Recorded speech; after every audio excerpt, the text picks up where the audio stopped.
한국 최초 3스타 여성 장군의 딸인 여성이 엄마를 본받아 군인이 되었지만 그녀의 부대에서 성희롱을 일삼고 괴롭히는 상관의 존재를 그녀의 어머니가 알게 되자 헬기를 타고 부대로 날아와서 개박살 내는 이야기입니다. 영상 시청 전에 구독과 좋아요 부탁드립니다. 저희에게 큰 힘이 됩니다. 강원도 화천의 겨울은 자비가 없다. 살을 애는 칼바람이 철책을 휘감을 때마다 짐승의 울음소리 같은 소리가 났다. 제15보 병사단 백호대대의 새벽은 언제나 이 바람 소리와 함께 시작됐다. 모두가 깊은 잠에 빠져 있을 새벽 4시 30분, 막사 한 구석에서 조용히 몸을 일으키는 그림자가 있었다. 작전과 소속 강한을 중사였다. 그녀의 하루는 남들보다 1시간 반 먼저 시작된다. 어둠이 채 가시지 않은 연병장을 홀로 달리는 것은 그녀가 스스로에게 부과한 의식이자 이 혹독한 곳에서 버티기 위한 몸부림이었다. 흡후. 새하얀 입김이 허공에서 얼어붙었다 사라지기를 반복했다. 체력은 군인의 기본. 특히 여군이라는 꼬리표가 붙은 자신에게는 생존과도 같은 것이었다. 반년 전 야전부대를 자원해 이곳 백호대대로 전입 왔을 때 그녀를 반긴 것은 기대나 격려가 아닌 의심과 편견의 눈초리였다. 행정보급관은 노골적으로 여군이 작전과에서 뭘 하겠다고. 차라리 행정반에서 커피나 타는 게 어울리지 않나? 라는 말을 서슴지 않았고 일부 선임 부사관들은 그녀를 없는 사람 취급했다. 그녀의 어머니가 대한민국 군을 통틀어단 한 명뿐인 여성 삼성 장군, 서지수 중장이라는 사실을 아는 사람은 아무도 없었다. 하늘은 그 사실이 알려지는 순간 자신의 모든 노력은 엄마 빼기라는 한마디로 매도될 것임을 뼈저리게 알고 있었다. 그것은 스스로의 자존심을 무너뜨리는 일일 뿐더러 수많은 유리천장을 깨부수며 지금의 자리에 오른 어머니의 명예에 누를 끼치는 일이었다. 그래서 그녀는 침묵했다. 입술을 깨물고 주먹을 쥐었다. 실력으로 증명하는 것 외에는 길이 없다고 믿었다. 체력 단련을 마친 하늘은 작전과 사무실로 향했다. 작전과장인 최대위는 그녀의 능력을 인정해주는 몇 안 되는 사람이었지만 그 역시 대대 전체의 분위기 속에서 그녀를 적극적으로 보호해주지는 못했다. 하늘은 묵묵히 간밤에 있었던 GOP 상황 보고서를 정리하고 오늘 있을 훈련 계획을 재점검했다. 그녀의 손에서 만들어진 보고서는 언제나 완벽에 가까웠다. 오탈자 하나, 형식의 어긋남 하나 없었다. 하지만 그녀의 완벽주의는 독종, 별난 여자라는 또 다른 편견의 근거가 될 뿐이었다. 강 중사, 모닝커피 한 잔 부탁해. 출근한 선임 원사가 서류 뭉치를 던지듯 내려놓으며 말했다. 작전과에는 엄연히 막내 하사가 있었지만 커피 심부름은 언제나 하늘의 몫이었다. 그녀는 아무런 대꾸 없이 자리에서 일어나 커피를 탔다. 뜨거운 김이 올라오는 종이컵을 쥐고 있는 그녀의 얼굴에는 어떤 감정도 드러나지 않았다. 분노, 좌절, 억울함. 이 모든 감정을 드러내는 순간 자신은 나약한 여자가 되어버린다는 것을 알기 때문이었다. 그녀는 감정을 지우는 법을 먼저 배워야 했다. 그날 오후 대대 전술 훈련이 있었다. 가상의 적 침투 상황을 가정한 훈련에서 하늘은 작전 상황판을 운용하며 각 중대의 이동 경로와 화력 지원 요청을 정확하게 통제했다. 그녀의 침착하고 빠른 판단 덕분에 훈련은 큰 차질 없이 진행되었다. 하지만 훈련 강평 시간 칭찬을 받은 것은 현장에서 발로 뛴 중대장들이나 작전과장이었다. 그녀의 역할은 당연한 것으로 치부되거나 아예 언급조차 되지 않았다. 마치 투명인간이 된 것 같은 기분이었다. 수고했다. 훈련이 끝나고 모두가 지친 몸을 이끌고 복귀할 때 작전과장 최대위가 다가와 작게 말했다. 그 한마디가 얼어붙었던 가슴을 조금이나마 녹여주는 듯 했다. 감사합니다. 하늘은 짧게 대답하고 돌아섰다. 동정이나 위로는 사양이었다. 그녀가 원하는 것은 오직 동등한 동료로서의 인정이었다. 그날 밤 생활관 침대에 누운 하늘은 관물대에 넣어둔 낡은 사진 한 장을 꺼내보았다. 임관식 날 어색한 미소를 지으며 자신의 어깨에 손을 올린 어머니의 모습이었다. 어머니, 저는 아직 괜찮습니다. 제 힘으로 이겨낼 수 있습니다. 그녀는 사진 속 어머니에게 소리 없는 다짐을 전하며 눈을 감았다. 하지만 눈꺼풀 아래로 뜨거운 것이 흘러내리는 것은 막을 수 없었다. 화천의 겨울밤은 유난히 길고 추웠다. 백호대대의 변화의 바람이 분 것은 며칠 뒤였다. 기존 대대장이 영전하여 떠나고 신임 대대장이 부임한다는 소식이었다. 부대원들은 새로운 지휘관이 어떤 사람일지 저마다 추측하며 술렁였다. 육사 출신 엘리트라더라. 이전 부대에서 훈련 엄청 굴리기로 유명했다더라. 온갖 소문이 무성했다.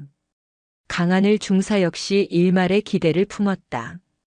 어쩌면 새로운 지휘관은 다를지도 모른다. 능력 위주로 부대를 운영하는 합리적인 사람이라면 자신에게도 기회가 올지 모른다고. 신임 대대장 김진태 중령의 취임식 날 연병장에는 한겨울에 찬 공기마저 압도하는 긴장감이 흘렀다. 단상 위로 올라선 김중령은 마른 체형에 날카로운 눈매를 가진 인물이었다. 그는 부대기를 이양받은 뒤 힘있는 목소리로 취임사를 시작했다. 나는 이곳 백호대대를 적이 가장 두려워하는 최강의 부대로 만들 것이다. 나약함과 편법은 용납하지 않는다. 오직 강한 군기와 실력만이 우리의 존재 이유가 될 것이다. 그의 목소리는 단호했고 내용은 군인이라면 누구나 공감할 만한 것이었다. 하지만 하늘은 그의 눈빛에서 스쳐 지나가는 차가운 무언가를 느꼈다. 부대원들을 훑어보던 그의 시선이 작전과 라인에 서 있던 자신에게 잠시 머물렀을 때 그의 미간이 미세하게 찌푸려지는 것을 놓치지 않았다. 불안감이 엄습했다. 취임식이 끝나고 김진태 중령은 각 부서별 업무 보고를 받기 시작했다. 작전과 차례가 되자 하늘은 최대위와 함께 대대장실로 들어섰다. 김중령은 책상에 앉아 서류를 넘기며 건성으로 보고를 듣는 듯 했다. 최대위의 보고가 끝나자 그는 고개도 들지 않은 채 물었다. 작전과의 여군은 왜 있는 거지? 순간 대대장실의 공기가 얼어붙었다. 질문은 최대위를 향한 것이었지만 그 안에 담긴 칼날은 명백히 강하늘을 겨누고 있었다. 최대위가 당황하며 대답했다. 강하늘 중사입니다. 작전과 상황 통제 및 계획 수립 능력이 매우 뛰어난 부사관입니다. 상황 통제? 계획 수립? 김중령은 그제야 고개를 들어 하늘을 위아래로 훑어보았다. 마치 가구를 뜯어보는 듯한 무례한 시선이었다. 특별 배려인가? 아니면 누가 꽂아주기라도 한 건가? 최전방 대대작전과의 여군이라. 그림이 영 이상하군. 모욕적인 언사였다. 하늘은 피가 거꾸로 솟는 것을 느꼈지만 입술을 굳게 다물고 부동자세를 유지했다. 여기서 감정을 드러내는 것은 지는 것이다. 그녀의 침묵을 다른 의미로 해석했는지 김중령은 콧방귀를 뀌며 말했다. 됐고 앞으로 모든 보고서는 내가 직접 검토한다. 사소한 거 하나라도 틀리면 용납 안 할 줄 알아. 그날 이후 하늘의 군 생활은 이전보다 더한 지옥으로 변했다. 김진태 중령은 사사건건 그녀를 물고 늘어졌다. 그녀가 밤새워 작성한 훈련 계획 보고서는 글씨체가 마음에 안 든다. 용어 선택이 여성스럽다는 식의 말도 안 되는 이유로 반려되기 일쑤였다. 다른 부사관들이 올린 보고서는 대충 훑어보고 결제하면서도 유독 그녀의 보고서만은 돋보기를 들이대듯 샅샅이 훑으며 흠집을 찾아냈다. 사무실의 분위기는 더욱 싸늘해졌다. 대대장의 눈밖에 난 하늘에게 선뜻 말을 거는 사람은 없었다. 선임 원사는 대놓고 그러게 내가 뭐라고 했나. 여자는 조용히 시키는 일이나 해야지 어딜 나서길 나서. 라며 비아냥거렸고 동료들은 그녀를 피하기 시작했다. 그녀는 완벽한 섬이 되어갔다. 새로운 지휘관의 부임이 변화를 가져온 것은 맞았다. 하지만 그것은 희망이 아닌 절망의 방향이었다. 하늘은 매일 밤 보이지 않는 벽에 갇혀 질식하는 꿈을 꾸었다. 김진태 중령이라는 폭풍은 이제 막 백호대대에 상륙했을 뿐이었다. 그리고 그 폭풍의 가장 중심에 그녀가 서 있었다. 김진태 중령의 괴롭힘은 날이 갈수록 집요하고 악랄해졌다. 그것은 단순한 트집 잡기를 넘어 강하늘이라는 한 인간의 자존감과 군인으로서의 정체성을 송두리째 파괴하려는 의도가 명백했다. 사건은 대대 종합 전술 훈련 준비 과정에서 터졌다. 군단 전체가 주목하는 중요한 훈련이었고 하늘은 작전과 실무자로서 훈련 계획의 핵심을 담당하고 있었다. 그녀는 며칠 밤을 새워가며 수십 페이지에 달하는 작전 계획 보고서를 완성했다. 지형 분석부터 예상되는 적의 기동로, 아군의 대응 방침과 화력 운용 계획까지 누가 보더라도 완벽한 보고서였다. 자신감을 가지고 보고서를 들고 대대장실에 들어선 하늘에게 김중령은 서류를 대충 넘겨보더니 책상 위로 툭 던졌다. 이게 보고서라고 쓴 건가? 소설을 써놨네, 소설을. 어떤 부분이 잘못되었는지 구체적으로 지적해 주시면 수정하겠습니다. 하늘은 감정을 억누르며 최대한 사무적인 목소리로 말했다. 김중령은 의자의 등을 기댄 채 비웃음을 흘렸다. 지적? 이걸 일일이 어떻게 지적하나? 처음부터 끝까지 다 마음에 안 드는데. 강중사 군대가 무슨 동아리 활동인 줄 아나? 이런 감상적인 문체로 어떻게 작전을 해? 그가 지적한 감상적인 문체란 적의 도발 가능성이 농후함, 신속한 대응이 요구됨과 같은 일반적인 군사 용어들이었다. 명백한 트집이었다. 다시 써와. 내일 아침까지. 이번에도 이따위면 그냥 작전과에서 뺄 줄 알아. 하늘은 굴욕감에 입술을 깨물며 보고서를 들고 나왔다. 그날 밤 그녀는 뜬 눈으로 보고서를 다시 작성했다. 문장 하나 단어 하나까지 김중령이 꼬투리 잡을 수 없도록 기계적이고 건조한 표현으로 모두 바꾸었다. 그리고 다음 날 아침 다시 보고서를 제출했다. 김중령은 이번에도 보고서를 보자마자 인상을 썼다. 이봐, 강중사. 내가 어제 뭐라고 했지? 보고서에 영혼이 없잖아. 이렇게 딱딱하게 써오면 부대원들이 무슨 감흥을 받고 훈련에 임하겠나? 어제와는 180도 다른 지적이었다. 하늘은 순간 말문이 막혔다. 이것은 보고서의 내용에 대한 평가가 아니었다. 그저 자신을 괴롭히기 위한 수단일 뿐이었다. 대대장님, 저는 어디서 말대꾸야. 김중령이 버럭 소리를 질렀다. 자네 부모님이 뭐 하시는 분이야? 이렇게 곱게 자라서 군 생활 힘들지 않아? 내가 보니 자네는 군대 체질이 아니야. 괜히 여기서 고생하지 말고 조용히 전역 지원서나 쓰는 게 어때? 그게 자네를 위해서도 우리 부대를 위해서도 좋은 길이야. 그의 말은 비수처럼 날아와 하늘의 가슴에 박혔다. 실력으로 인정받겠다던 그녀의 다짐이 와르르 무너져 내리는 소리가 들렸다. 그때 김중령이 결정타를 날렸다. 그는 하늘의 보고서를 들고 피식 웃으며 말했다. 내 엄마가 장군이면 난 대통령이겠다. 어디서 이런 근본 없는 보고서를 들이밀어? 순간 하늘의 머릿속이 새하얗게 변했다. 세상의 모든 소리가 차단되고 김중령의 비웃는 얼굴만이 클로즈업되어 보였다. 어머니. 자신의 가장 큰 자부심이자 넘어서야 할 산.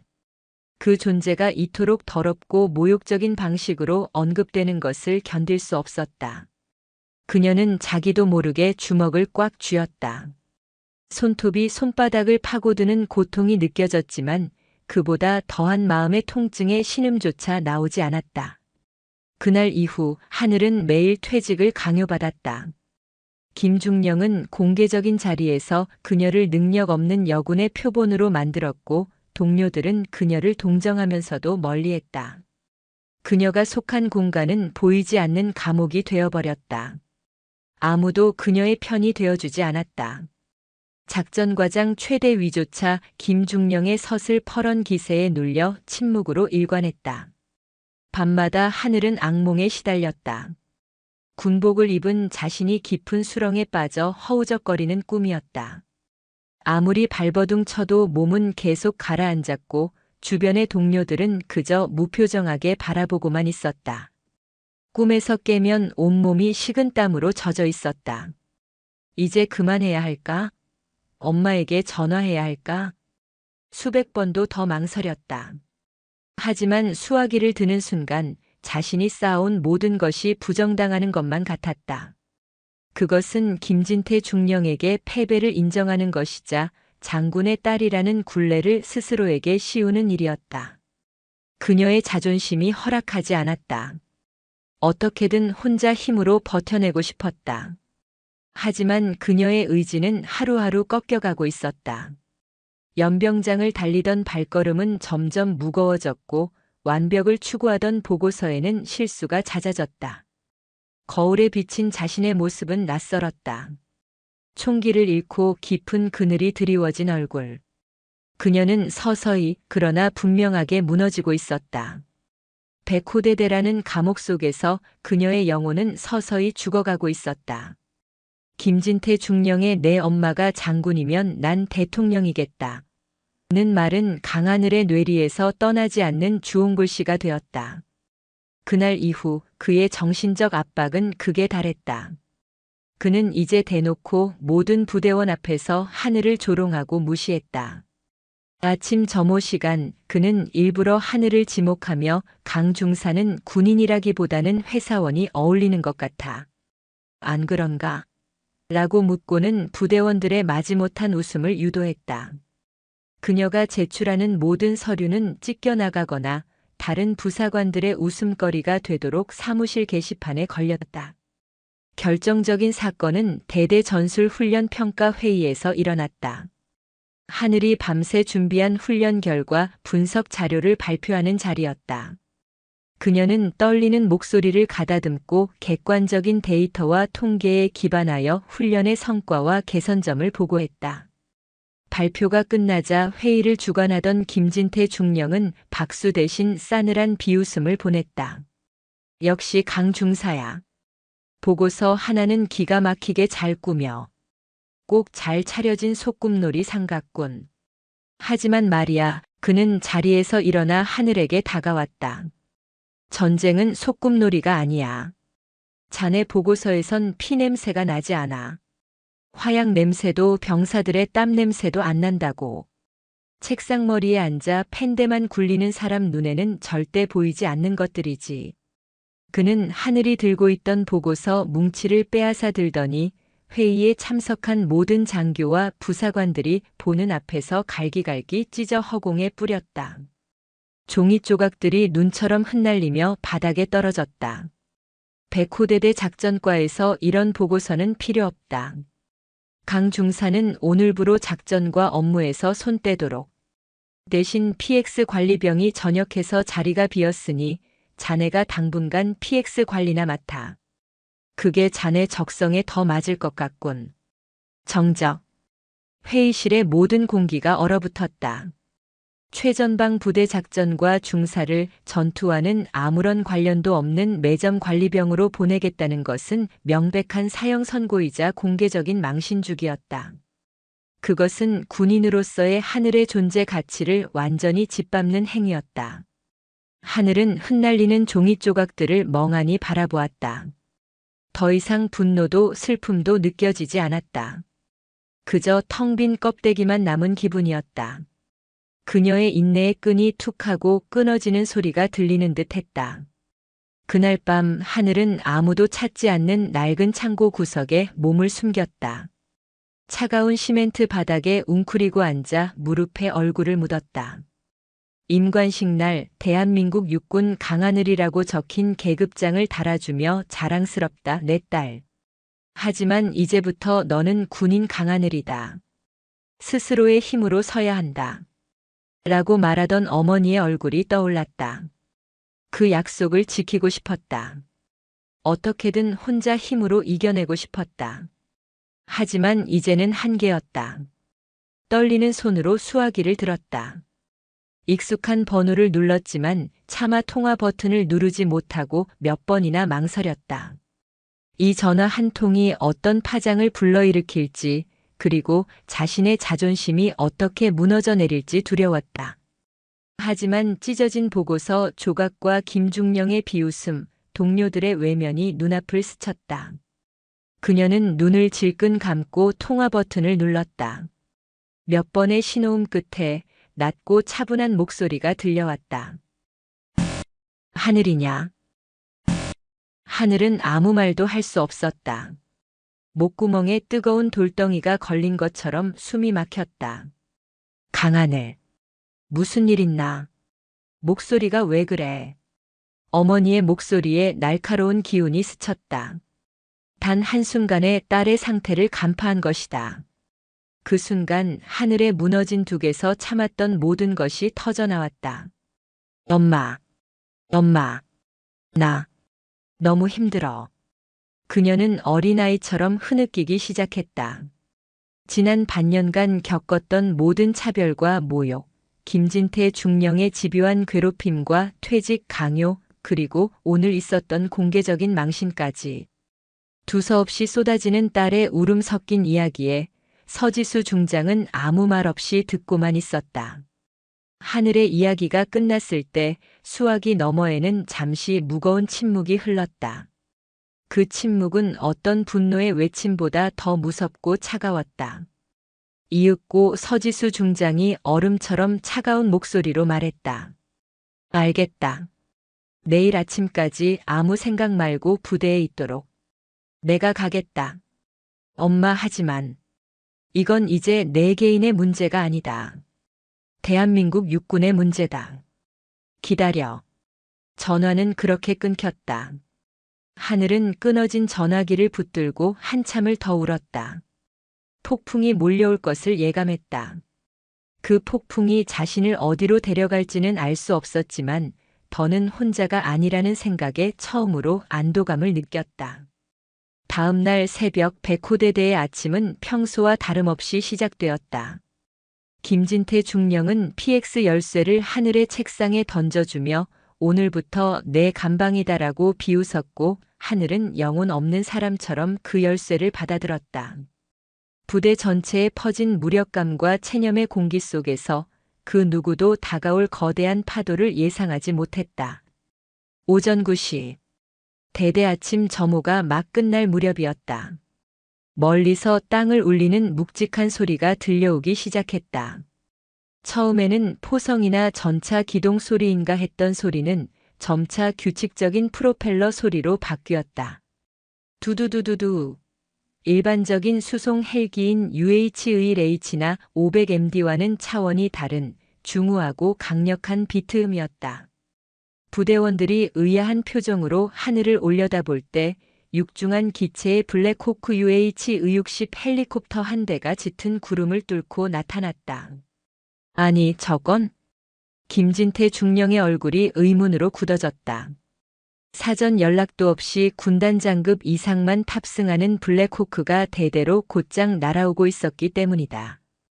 더욱 놀라운 것은 헬기가 지정된 헬기장이 아닌 대대 연병장 정중앙을 향해 고도를 낮추고 있다는 점이었다. 그것은 위계 질서가 생명인 군에서는 상상할 수 없는 명백한 무력 시위였다. 블랙호크가 착륙하면서 일으킨 강력한 하강풍에 연병장의 흙먼지와 마른 눈이 폭풍처럼 휘날렸다. 부대원들은 눈을 제대로 뜨지 못하고 팔로 얼굴을 가렸다. 김진태 중령과 간부들은 당황하여 허둥지둥 연병장으로 달려나갔다. 헬기의 육중한 동체문이 윙 소리를 내며 열렸다. 가장 먼저 모습을 드러낸 것은 육군 참모총장 직속 부관이었다. 그리고 그의 뒤를 따라 대한민국 육군의 모든 별들이 총출동한 듯한 인물이 내렸다. 4개의 별 육군 참모총장이었다. 김진태 중령은 자신의 눈을 의심했다. 대한민국 육군의 최선임자가 예고도 없이 최전방대대 연병장에 나타난 것이다. 그의 심장이 철렁 내려앉았다. 김진태 중령을 비롯한 모든 간부가 경직된 자세로 충성을 외치며 거수 경례를 붙였다. 그러나 참모총장은 그들에게 눈길조차 주지 않았다. 그는 옆으로 한 걸음 비켜서며 헬기 안의 다른 인물에게 길을 터주었다. 그리고 마침내 그녀가 모습을 드러냈다. 칠흑 같은 전투화가 땅에 닿고 한치의 흐트러짐도 없이 각 잡힌 전투복 위로 빛나는 세 개의 별. 대한민국 유일의 여성 삼성 장군, 군단장 서지수 중장이었다. 그녀의 얼굴은 얼음처럼 차가웠고 그 눈빛은 연병장의 모든 소음을 집어삼킬 듯 날카로웠다. 서지수 중장은 패닉에 빠진 김진태 중령과 간부들을 그대로 지나쳤다. 그녀의 시선은 오직 한 곳, 넋을 잃고 서 있는 자신의 딸 강하늘 중사에게 고정되어 있었다. 성큼성큼. 그녀가 다가오자 부대원들은 모세의 기적처럼 양옆으로 갈라졌다. 서지수 중장은 하늘의 앞에 멈춰 섰다. 밤새 울어 퉁퉁 붓고 절망으로 가득 찬 딸의 얼굴을 잠시 말없이 바라보았다. 그녀의 눈빛에 스치는 것은 연민이 아니었다. 강철을 녹일 듯한 뜨거운 분노였다. 그리고 그녀는 천천히 고개를 돌려 사색이 된 채 굳어있는 김진태 중령을 바라보았다. 그 순간 김 중령의 머릿속에서 어제 자신이 뱉었던 말이 섬광처럼 터져나왔다. 내 엄마가 장군이면 난 대통령이겠다. 서지수 중장은 아무 말도 하지 않았다.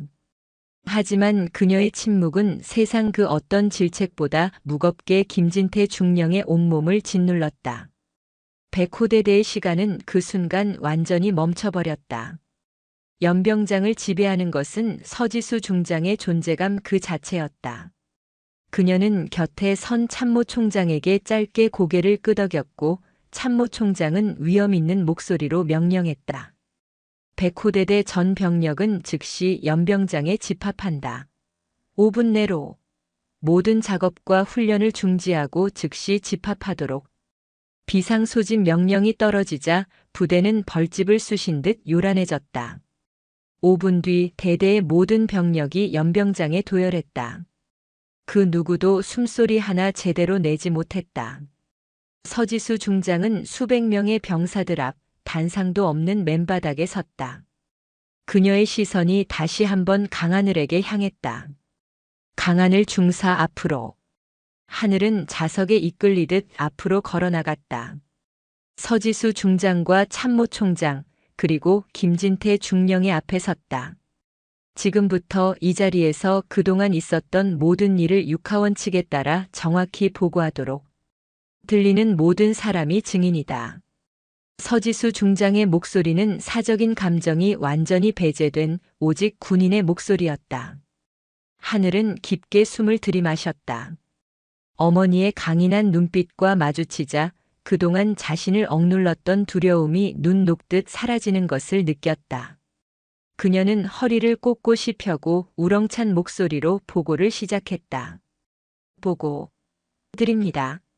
중사 강하늘은 지난 반년간 신임 대대장 김진태 중령으로부터 부당한 차별과 언어폭력에 시달렸습니다. 그녀의 목소리는 연병장 전체에 울려 퍼졌다. 그녀는 지난 수개월간 김진태 중령이 가했던 모든 만행을 토시 하나 틀리지 않고 보고했다.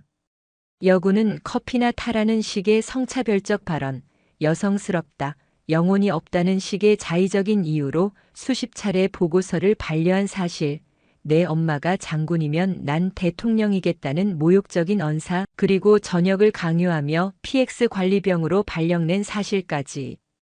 보고가 이어지는 동안 김진태 중령의 얼굴은 백지장처럼 하얗게 질려갔다. 그는 감히 고개를 들지 못하고 바들바들 떨고 있었다. 다른 간부들과 병사들은 경악과 충격 속에서 하늘의 보고를 들었다. 모두가 알았지만 외면했던 진실이 대한민국 육군의 최상급 지휘관들 앞에서 폭로되는 순간이었다. 하늘의 보고가 끝나자 서지수 중장은 김진태 중령을 돌아보며 나지막이 말했다. 김진태 중령. 할 말 있나? 그것은 오해. 훈련의 일환으로. 김중령은 횡설수설하며 변명을 늘어놓기 시작했다. 하지만 서지수 중장은 그의 말을 잘랐다. 됐다. 지금 이 순간부로 육군본부 감찰실 주관 하에 백호대대에 대한 특별 종합 감찰에 돌입한다. 나 육군 중장 서지수가 감찰 과정을 직접 지휘 감독할 것이다. 그녀의 선언에 참모총장이 고개를 끄덕이며 힘을 실어주었다. 김진태 중령은 즉시 모든 지휘 권한을 부대대장에게 이양하고 대대장실을 포함한 모든 서류와 전산 자료에 대한 접근을 금한다. 감찰이 끝날 때까지 대기하도록. 헬기에서 함께 내렸던 육군본부 감찰실 요원들이 신속하게 움직이기 시작했다. 그들은 대대장실과 행정반에 들어가 모든 캐비닛과 컴퓨터에 봉인 스티커를 붙였다. 김진태 중령은 망연자실한 표정으로 자신의 사무실이 봉쇄되는 것을 지켜볼 수밖에 없었다. 그의 왕국이 불과 1시간도 안 되어 무너져 내린 것이다. 혼란이 정리된 후 서지수 중장은 하늘을 자신의 임시 지휘소로 부른다. 그곳에서 하늘은 그동안 몰래 모아두었던 증거 자료들을 꺼내놓았다. 김중령이 찢어버리기 전 복사해두었던 원본 보고서와 반려된 보고서들, 그리고 그가 했던 폭언들을 날짜와 시간까지 기록해둔 작은 수첩이었다. 서지수 중장은 그 자료들을 묵묵히 살펴보았다. 그리고는 수첩을 내려놓고 딸의 얼굴을 처음으로 제대로 마주했다. 잘 버텼다. 하지만 진정한 강인함은 부러지지 않기 위해 도움을 청할 줄 아는 용기에서 나오기도 한다. 그녀의 목소리에는 미세한 떨림과 안타까움이 섞여 있었다. 하늘은 그제야 어머니의 눈 속에 담긴 깊은 아픔과 분노를 보았다. 그것은 단순히 딸을 향한 마음이 아니었다. 수십 년간 군에서 자신이 겪어왔고 지금도 수많은 후배 여군들이 겪고 있을 부조리에 대한 뿌리 깊은 분노였다. 심판의 서막은 이제 막 올랐다. 감찰 요원들이 대대의 서류들을 파헤치기 시작하면서 강하늘 중사에 대한 부당 처우는 거대한 비리의 빙산의 일각에 불과했다는 사실이 서서히 드러나기 시작했다. 서지수 중장의 특별감찰 지시가 떨어진 백호대대는 거대한 수술대에 오른 환자와 같았다. 육군본부에서 파견된 감찰 요원들은 대대의 모든 서류와 물자, 시설을 샅샅이 훑기 시작했다. 분위기는 살얼음판 같았다. 김진태 중령의 측근들은 좌불안석이었고 대다수의 병사들은 두려움과 한편의 기대감을 안고 감찰의 추이를 지켜보았다. 강하늘 중사는 감찰의 핵심 참고인이었다. 그녀는 감찰관과의 면담에서 자신이 작전과에 근무하며 느꼈던 사소한 의문점들을 털어놓았다. 훈련에 소모되는 유류량이 실제 기동 거리나 시간에 비해 항상 과도하게 책정되어 있었습니다.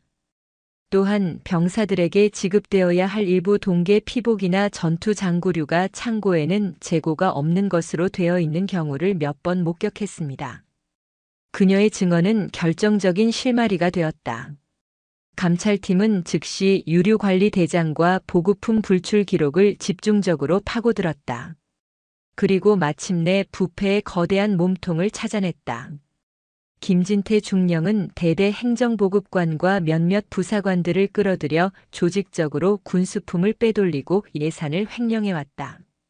가짜 훈련 계획과 허위 차량 정비 보고서를 만들어 유류를 빼돌려 민간업자에게 팔아넘겼고 병사들에게 지급될 방한용품이나 신형 전투조끼 등을 빼돌려 온라인 중고 군장 사이트를 통해 현금화했다. 심지어 병사들의 부식비 일부를 횡령하여 개인적인 유흥비와 상급부대 로비 자금으로 사용한 정황까지 드러났다. 감찰관들이 들이민 명백한 증거 상급부대의 보급 기록과 대대 장부의 불일치 앞에서 범행에 가담했던 행정보급관은 결국 모든 것을 자백했다. 그는 김진태 중령이 어떻게 자신을 협박하고 회유하여 범죄에 끌어들였는지, 비자금을 어떻게 조성하고 사용했는지 상세히 진술했다. 강하늘에 대한 집요한 괴롭힘 역시 단순히 여군에 대한 혐오 때문만은 아니었다는 사실이 밝혀졌다. 김진태 중령은 눈치가 빠르고 원칙주의자인 하늘이 자신의 비리를 눈치챌까 두려워했다. 그래서 의도적으로 그녀에게 모욕감을 주어 자진해서 전역하게 만들거나 업무 능력이 없는 부사관으로 낙인 찍어 그녀의 말을 아무도 믿지 않게 만들려고 했던 것이다. 그녀를 작전과에서 빼내 PX 관리병으로 보내려 했던 것 또한 그녀를 부대의 핵심 정보로부터 완벽히 차단하려는 마지막 발악이었다. 한 사람의 용기 있는 고발은 굳건해 보였던 부패한 왕국의 성벽을 송두리째 무너뜨렸다. 김진태 중령의 위세 아래 감춰져 있던 추악한 민낯이 만천하에 드러나는 순간이었다. 며칠 뒤 백호대대 연병장에 군사경찰구 헌병 차량이 들어섰다. 계급장이 모두 제거된 전투복 차림의 김진태 중령이 수갑을 찬 채 차량에 올라탔다. 비리에 연루된 행정보급관과 다른 부사관들도 줄줄이 연행되었다. 한때 대대 전체를 공포에 떨게 했던 절대 권력자의 초라한 퇴장이었다. 그 모습을 지켜보는 병사들의 얼굴에는 복잡한 표정이 스쳐 지나갔다. 김진태 중령이 사라진 부대에는 새로운 바람이 불기 시작했다. 군단 직할대에서 신망이 두터운 소령이 대대장 직무대리로 부임했고 부대의 분위기는 눈에 띄게 밝아졌다. 그동안 김 중령의 포갑에 눌려있던 병사들의 목소리가 터져나오기 시작했다. 강하늘을 애써 외면했던 동료들은 하나둘씩 그녀에게 다가와 어색하지만 진심 어린 사과를 건넸다. 미안했다, 강 중사. 용기가 없었다. 그들의 사과에 하늘은 그저 담담한 미소로 답했다. 그녀는 그들을 원망하지 않았다. 거대한 악의 앞에서 침묵할 수밖에 없었던 개인의 나약함을 이해했기 때문이다. 부대를 떠나기 전 서지수 중장은 하늘과 단둘이 만날 시간을 가졌다. 이번에 그녀는 군단장이 아닌 오직 어머니로서 딸의 앞에 섰다. 그녀는 자신의 군 생활 초창기 이야기를 처음으로 딸에게 들려주었다. 남자들만의 세계에서 최초의 여성이라는 이유로 겪어야 했던 수많은 차별과 보이지 않는 벽 능력을 증명하기 위해 남들보다 몇 배는 더 노력해야 했던 고독한 시간들에 대해서. 나도 몇 번이나 군복을 벗고 싶었단다. 하지만 그만두면 내 뒤를 따를 후배들도 똑같은 벽 앞에서 좌절할 거라는 생각이 들더구나. 그래서 버텼다. 내가 더 높은 곳으로 올라가야만 이 썩어 빠진 구조를 바꿀 힘이 생긴다고 믿었으니까. 어머니의 고백을 들으며 하늘은 비로소 깨달았다. 어머니가 짊어지고 온 별의 무게가 얼마나 무거운 것이었는지를. 그것은 단순한 명예나 권력이 아니었다. 자신과 같은 길을 걷는 후배들을 위한 책임감과 사명감의 무게였다. 모녀는 오랫동안 서로를 마주보았다. 그 어떤 말보다 깊은 이해와 유대가 두 사람 사이에 흘렀다. 몇 주 후 하늘은 육군본부로부터 한 통의 전화를 받았다. 국방부에서 신설되는 여군 복무 여건 개선 TF에 특별 발탁되었으니 서울로 전출을 준비하라는 명령이었다. 그녀의 용기 있는 행동과 명료한 문제의식이 국방부 수뇌부의 주목을 받은 것이다. 혹한의 땅 화천을 떠나 대한민국 군의 심장부로 향하게 된 순간이었다. 국방부 청사는 백호대대와는 전혀 다른 세상이었다. 수많은 별과 엘리트 장교들이 오가는 그곳에서 야전 부대 출신의 중사는 이질적인 존재였다. 여군 복무 여건 개선 TF는 장성급 장교부터 민간 정책 전문가까지 다양한 인물로 구성되어 있었다. 하늘은 그들 앞에서 처음에는 주눅이 들기도 했다. 하지만 그녀는 더 이상 과거의 강하늘이 아니었다. 그녀는 자신의 경험을 무기로 삼았다. 단순히 감정적인 호소에 그치지 않고 전국의 여군들을 대상으로 익명의 설문조사를 실시하고 데이터를 수집했다. 그녀는 밤낮으로 연구에 매달려 성희롱이나 차별 같은 인권 문제를 넘어 남성 위주로 설계된 전투장구의 문제점, 최전방 격오지 부대의 여성 편의시설 부족, 출산 및 육아휴직 이후 경력 단절에 대한 불안감 등 여군들이 현실적으로 겪는 문제들을 구체적인 데이터와 함께 분석했다. 마침내 국방부 장관과 각 군 참모총장이 참석하는 최종 보고회 날이 되었다. 하늘은 발표자로 단상에 섰다. 객석에는 어머니 서지수 중장도 무표정한 얼굴로 앉아 있었다. 하늘은 떨지 않았다. 그녀는 자신의 목소리가 자신만의 것이 아니라 지금 이 순간에도 현장에서 묵묵히 임무를 수행하는 수많은 동료 여군들의 목소리임을 알았기 때문이다. 강한 군대는 강한 군인에게서 나옵니다. 그리고 강한 군인은 남녀 구분 없이 동등한 환경에서 자신의 능력을 최대한 발휘할 수 있을 때 만들어집니다. 제가 제안하는 개선안은 여군을 위한 배려가 아니라 대한민국 국군의 전투력을 극대화하기 위한 투자입니다. 그녀의 발표는 논리 정연했고 힘이 있었다. 데이터에 기반한 날카로운 분석과 진심이 담긴 호소력은 회의장을 압도했다. 발표가 끝나자 장내에서는 이례적으로 큰 박수가 터져나왔다. 국방부 장관은 직접 단상으로 올라와 하늘의 손을 잡으며 말했다. 강 중사의 눈에는 야전의 현실이, 머리에는 국가의 미래가 담겨 있군. 정말 훌륭한 발표였소. 군은 강 중사 같은 인재를 소중히 여겨야 합니다. 하늘은 객석에 앉은 어머니를 바라보았다. 서지수 중장의 입가에 아주 희미하지만 그 누구보다 자랑스러운 미소가 걸려 있었다. 그 순간 하늘은 깨달았다. 그녀는 마침내 어머니의 후광이 아닌 강하늘이라는 자신의 이름석 자만으로 스스로의 가치를 증명해낸 것이다. 실현이라는 용광로는 그녀를 더욱 단단하고 날카로운 강철로 재련해냈다. TF에서의 성공적인 임무 수행은 하늘에게 더 넓은 세상으로 나아갈 문을 열어주었다. 대한민국이 분쟁 지역인 아프리카의 UN 평화유지군 PKO 파병을 결정하면서 여성과 아동 보호 임무를 전담할 최초의 여군 전투부대 파병이 추진되었다. 강하늘 중사는 그 누구보다 먼저 후보로 추천되었고 치열한 선발 과정을 거쳐 파병부대의 핵심 팀원으로 최종 선발되었다. 출국일 인천국제공항.